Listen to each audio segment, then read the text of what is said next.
Hello everyone, क्या हाल चाल सभी के। उम्मीद करता हूँ एकदम बढ़िया होंगे, पढ़ाई एकदम ज़बरदस्त तरीके से कर रहे होंगे।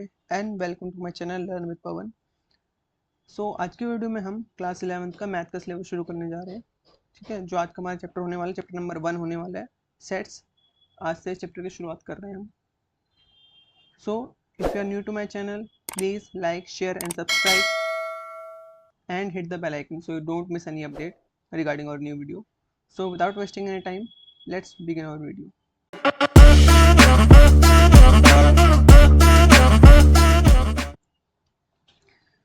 तो अब इस चैप्टर के इंट्रोडक्शन के बारे में पढ़ना है हमें कि जो सेट का जो कॉन्सेप्ट है वो एक फंडामेंटल पार्ट है प्रेजेंट डे की मैथमेटिक्स का। आजकल जो भी हम मैथमेटिक्स पढ़ते हैं उसका ऑलमोस्ट हर जगह सेट्स एक पार्ट होता है।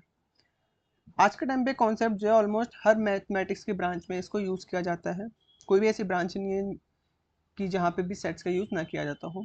सेट जो है डिफाइन करते हैं हमारे जो रिलेशन कॉन्सेप्ट का जो कॉन्सेप्ट है, उसके लिए सेट्स को समझना बहुत ज़रूरी है। चैप्टर नंबर 2 जो आपके मैथ का रहने वाला है, रिलेशन फंक्शन, उसको समझने के लिए आपको सबसे पहले सेट्स के बारे में जानना जरूरी है कि सेट होते क्या हैं। इसको जाने बिना आप रिलेशन फंक्शन को कर ही नहीं पाओगे। ठीक है, अब हम जो भी ज्योमेट्री की स्टडी करते हैं, सीक्वेंसेस, प्रोबेबिलिटी, इन सब के लिए हमें सेट्स की अच्छी खासी नॉलेज होना ज़रूरी है। इसके बिना वो चीज़ भी हमारी आगे नहीं हो पाएंगी। तो फर्स्ट टॉपिक हमारा है सेट्स एंड देयर रिप्रेजेंटेशन, यानी कि सेट्स को हम किस तरीके से रिप्रेजेंट करते हैं, किस तरीके से दिखाते हैं, उसके बारे में हमें पढ़ना है। तो सेट्स होते क्या हैं? A set is a well defined collection of object. Set हमारा किसी भी ऑब्जेक्ट का वेल डिफाइंड कलेक्शन होता है, मतलब अच्छे तरीके से प्रॉपर तरीके से कलेक्शन करना हमारे क्या कहलाता है? सेट कहलाता है। अब ये पॉइंट हमें नोट करने हैं। फर्स्ट पॉइंट है objects, elements and members of a set are synonyms terms. मतलब अगर आप कहीं भी ऑब्जेक्ट देखो लिखा हुआ, एलिमेंट्स देखो या मेंबर ऑफ अ सेट देखो, ये सारे के सारे सिमिलर टर्म है। मतलब इन सबका मीनिंग क्या होगा? सेम होगा। आपको कंफ्यूज नहीं होना, ऑब्जेक्ट कहीं लिखा है तो मतलब अलग चीज़ है, एलिमेंट या फिर मेंबर ऑफ अ सेट, ये सारी सिमिलर टर्म होती है। Second point, sets are usually denoted by capital letters A B C x Y Z et cetera. यानी कि जो भी हमारे सेट होते हैं उनको यूजुअली हम जो है कैपिटल लेटर से ही डिनोट करते हैं। कोई भी कैपिटल लेटर, अल्फ़ाबेट्स जो हमारे होते हैं वो कैपिटल लेटर में सेट डिनोट किए जाते हैं। Third point, the elements of a set are represented by small letters A B C x Y Z et cetera. यानी कि जो सेट के एलिमेंट्स होंगे, सेट्स को तो हमने कैपिटल लेटर से डिनोट करा, मगर जो सेट के एलिमेंट होंगे उनको हम स्मॉल लेटर से डिनोट करेंगे, वही अल्फाबेटिकली स्मॉल लेटर से डिनोट किए जाएंगे। तो ध्यान रखना है, सेट को हम कैपिटल लेटर से डिनोट करते हैं और एलिमेंट्स ऑफ सेट को हम स्मॉल लेटर से डिनोट करते हैं। तो एग्जांपल दे रखा है कि if P is an element of a set ए, अगर P कोई एलिमेंट है वो सेट ए का है, तो हम कहेंगे कि P belongs to A, P A से बिलोंग करता है। अब यहाँ पे देख रहे हो P एलिमेंट है तो P को हमने स्मॉल लेटर से डिनोट करा, वही हमारा सेट ए है तो ए को हमने कैपिटल लेटर से डिनोट करा।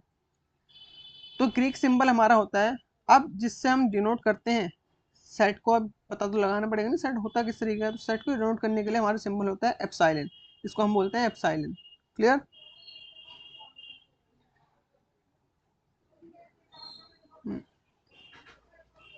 ये सिंबल होता है सेट को डिनोट करने का।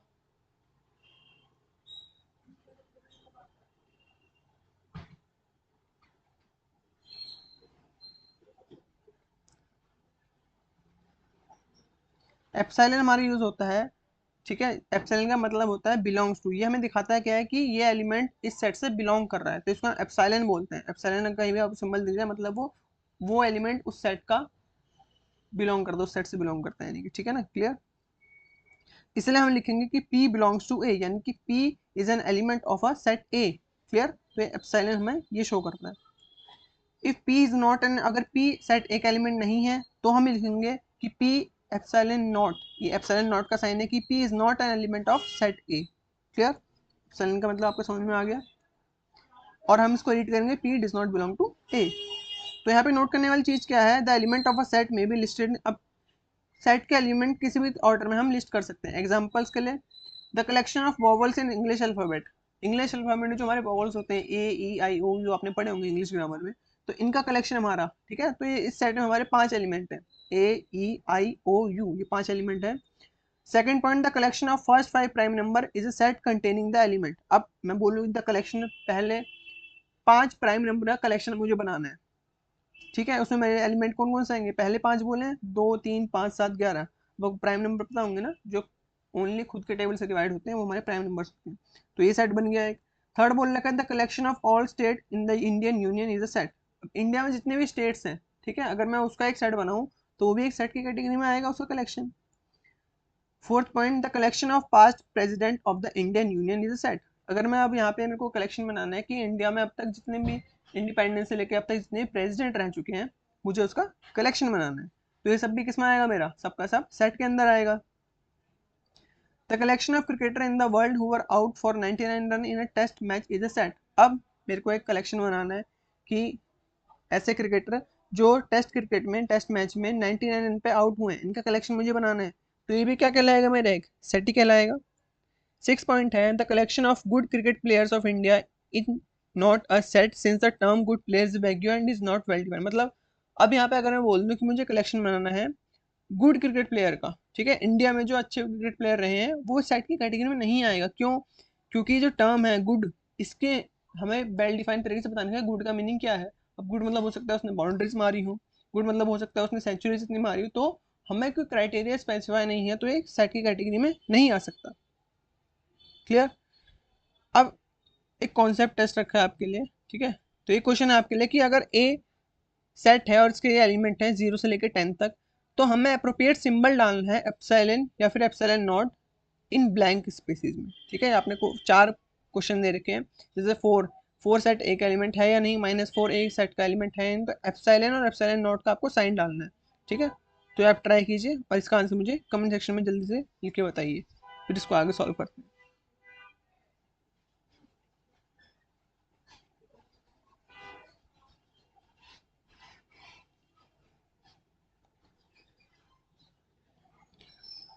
सो आई थिंक आपने क्वेश्चन का आंसर दे दिया होगा। ठीक है, आपके सेट दे रखा है ये ए में 0 से लेकर 10 तक की काउंटिंग है, 4 जो पार्ट है। सॉल्यूशन क्या होगा इसका? अब जो 4 दिख रहा है आपको वो सेट ए में मेरा है, सेट ए के अंदर प्रेजेंट है, तो अब यहाँ पे मैं क्या लिखूंगा, 4 बिलोंग्स टू ए। ठीक है, तो पहला ऑप्शन होगा कि 4 ए से बिलोंग करता है, तो एप्सिलॉन का साइन लगेगा। सेकंड में बोल रखा है -4 क्या ए से बिलोंग करता है? आप यहाँ पे ए में देख रहे हो, ए में कहीं भी आपको -4 नहीं शो हो रहा है, सारे के सारे पॉजिटिव नंबर है, तो -4 is not belongs to set A, तो यहाँ पे एप्सिलॉन नॉट का साइन आएगा। थर्ड में 12 क्या ए से बिलोंग कर रहा है? नहीं। क्यों? क्योंकि हमारा सेट 10 पे खत्म हो जा रहा है, तो 12 भी हमारा ए से बिलोंग नहीं करेगा, तो 12 पे हमारा एप्सिलॉन नॉट का साइन आएगा। क्लियर? फोर्थ अगर हम देखें, क्या 9 हमारा सेट ए से बिलोंग कर रहा है? जी हाँ, 9 हमारा सेट ए से बिलोंग कर रहा है, तो यहाँ पे 9 बिलोंग्स टू सेट ए आएगा, एप्सिलॉन का साइन। क्लियर? इजी क्वेश्चन था, आई होप आपने कर लिया होगा। एक और क्वेश्चन है आपके लिए कि इसमें से कौन सा कलेक्शन जो है वो सेट की कैटेगरी में आएगा। फर्स्ट है कलेक्शन जो है नेचुरल नंबर का जो 50 से कम है, मतलब सारे के सारे 50 से कम नंबर्स का नेचुरल नंबर के सेट बनाने हैं मुझे। ठीक है, second the collection of good hockey player, India में जितने भी अच्छे हॉकी प्लेयर हैं उनका मुझे सेट बनाना है। Third the collection of all girls of class की जितनी भी सारी गर्ल्स हैं उनका कलेक्शन बनाना है। और fourth collection of difficult topic, mathematics में जितने भी डिफिकल्ट टॉपिक है उनका सेट बनाना है। तो इनमें से कौन सा कलेक्शन मेरा सेट होगा? ट्राई कीजिए आंसर कमेंट में।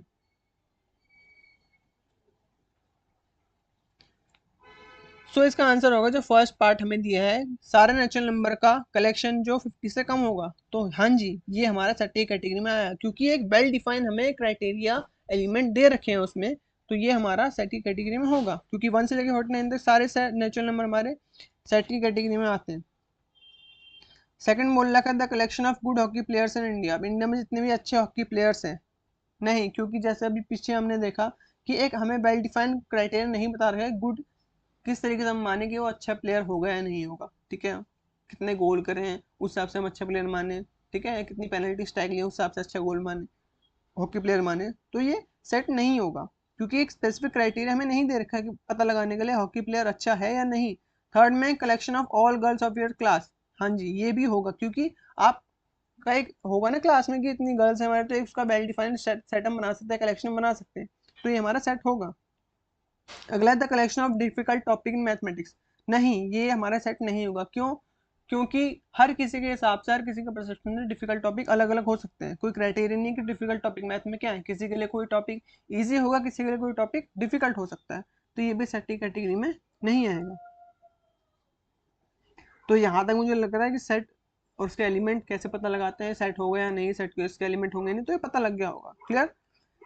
तो नेक्स्ट हमें पढ़ना है सेट हमारे पर्टिकुलरली मैथमेटिक्स में यूज होते हैं। ठीक है।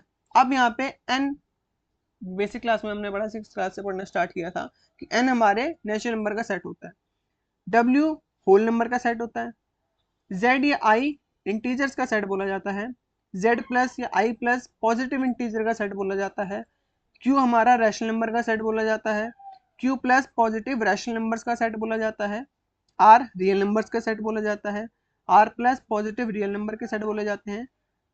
ठीक है, ये सारे आपको ध्यान रखने हैं कि एन क्या है, W, Z, Z plus Q, Q plus R, R plus, ये सारे के सारे आपको ध्यान में होनी चाहिए। ठीक है, ये आपके आगे हर जगह यूज होने वाली है। तो नेक्स्ट है हमारा रिप्रेजेंटेशन ऑफ सेट के बारे में पढ़ना है।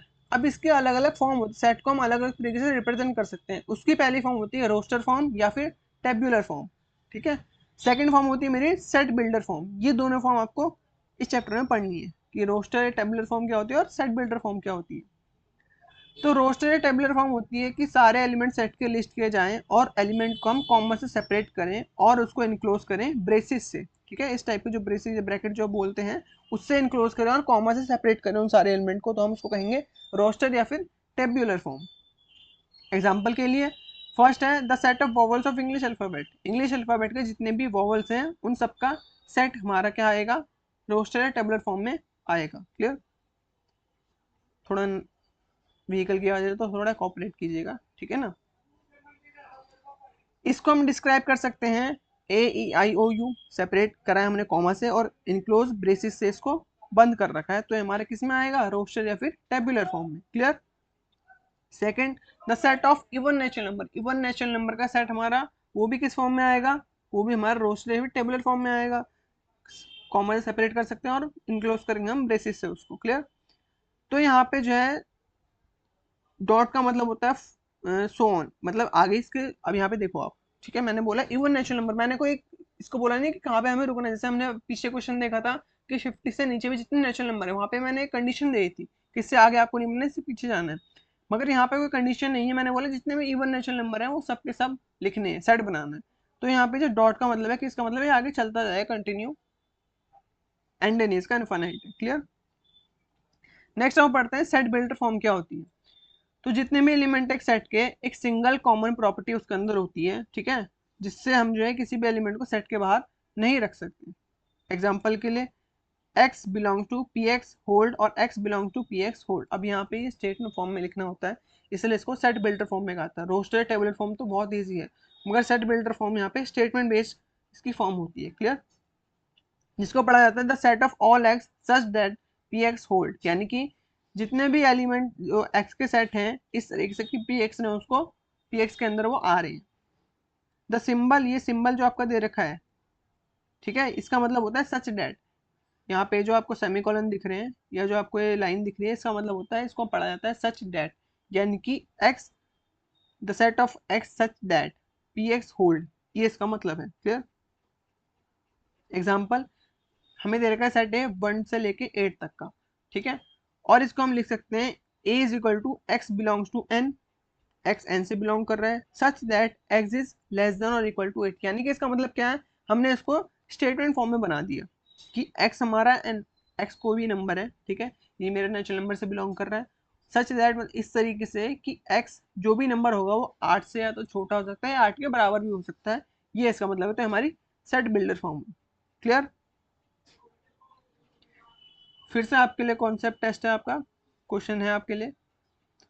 तो इसमें कॉलम को आपको मैच करना है कौन सा सेट बिल्डर फॉर्म है और कौन से आपकी रोस्टर फॉर्म है, ठीक है। मतलब इसमें से इसका आंसर क्या होगा। जैसे पहला बोल रखा है x belongs to n such that x square is less than 25, कि हमें बताना है कि x हमारा नेचुरल नंबर से बिलोंग कर रहा है और इस तरीके से कि x का हम स्क्वायर अगर निकालें तो वो 25 से छोटा ही आएगा। ये फर्स्ट पार्ट का मीनिंग है।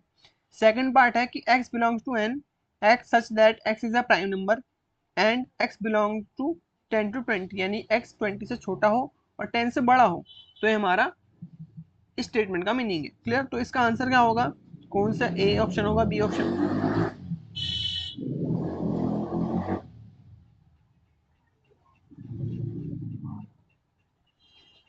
सॉरी फॉर द डिस्टर्बेंस, ठीक है।